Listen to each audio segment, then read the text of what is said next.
Then at mission 38, something changed. The VC had learned our patterns. They started leaving the tunnels empty on purpose, drawing us deeper and deeper, and then collapsing the passages behind us.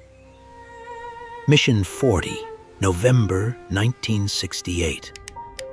I went in alone the way I always did, through the trap door, into the black, flashlight on, pistol ready, crawling forward through the familiar stink of the earth, 30 feet in, 60 feet.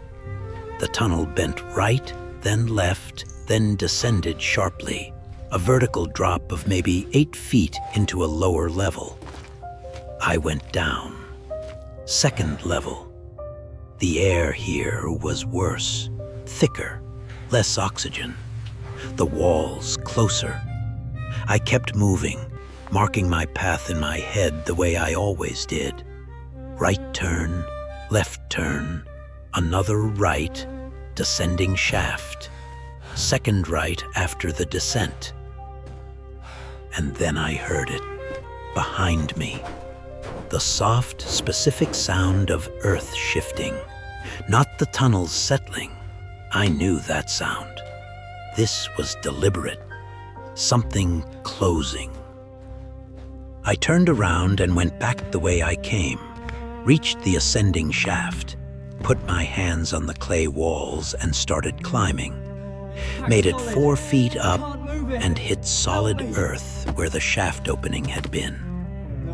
They'd collapsed it, while I was below them. They'd come in after I descended and filled the shaft with packed clay.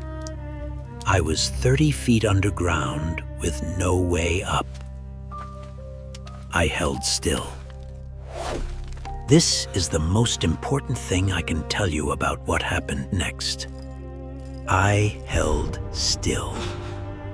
Every instinct said, move, panic, find a way, push through the clay, scream for help. But none of those things would help me, and some of them would get me killed. I held still, and I breathed, and I thought. The flashlight. That was the first problem. The flashlight would die. I had maybe 3 hours of battery, 3 hours of light, and then total darkness underground with no exit. So I turned it off. Put myself in the black immediately and voluntarily. Better to have the battery when I needed it than to waste it panicking. Total darkness, underground, alone. I started thinking about the tunnel's logic. The VC built them with multiple exits. They had to, for exactly this reason. They needed escape routes. If I could find another vertical shaft, another exit, I could get out. The tunnel I was in had to connect to something. Everything connected to something down here. I turned the flashlight on for 10 seconds, memorized what was ahead, turned it off, crawled 10 seconds in darkness, on for 10 seconds, off, crawl. 1 hour, 2 turns. A room, a small underground chamber with wooden supports, empty, abandoned, a rice bowl still sitting on a shelf in the clay wall. Someone had been here recently. Then I found it, behind the shelf. A vertical shaft going up, narrower than the standard ones, made for someone smaller than me. I took off my helmet, my pack, pressed everything flat, and pushed myself upward inch by inch through clay that scraped my shoulders and arms. 20 feet, 25.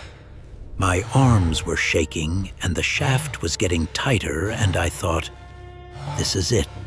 This is where I die, stuck in a tube of clay 30 feet underground with nobody knowing where I am.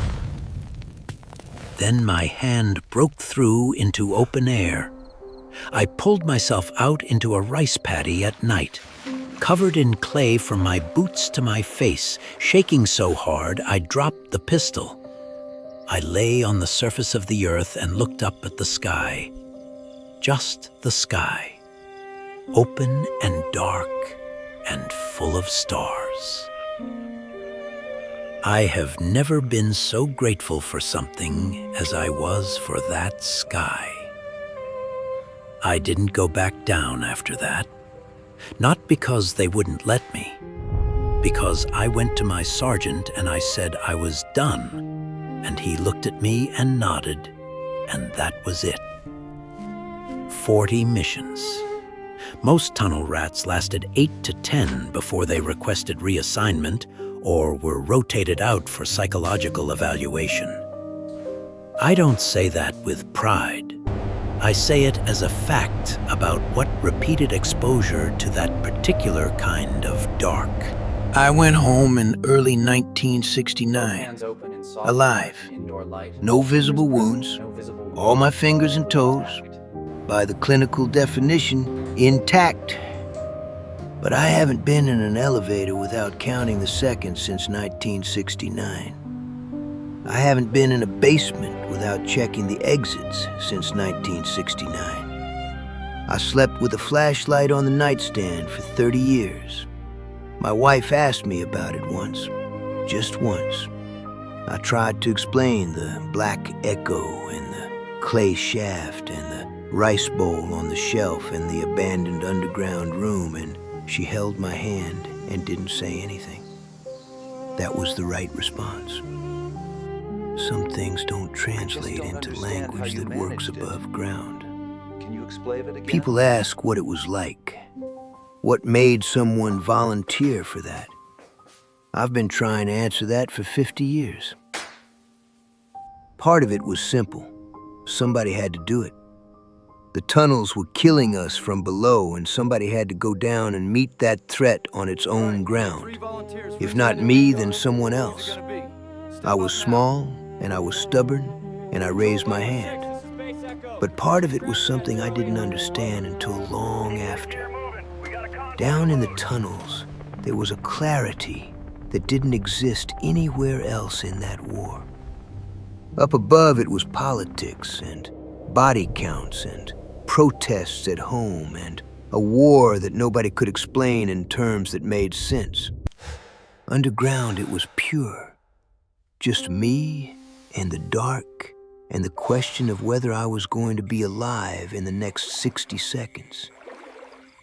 I died in Vietnam, but not in the tunnels. I still can't fully explain why. 40 missions, and the dark only kept me once, and I got out. I still can't be in small spaces without my chest tightening. I still reach for the flashlight before my eyes have adjusted to a dark room. I still wake up sometimes and need to feel the ceiling, need to know it's high above me and not 6 inches from my face. The tunnels gave me back to the world. I never fully gave them back.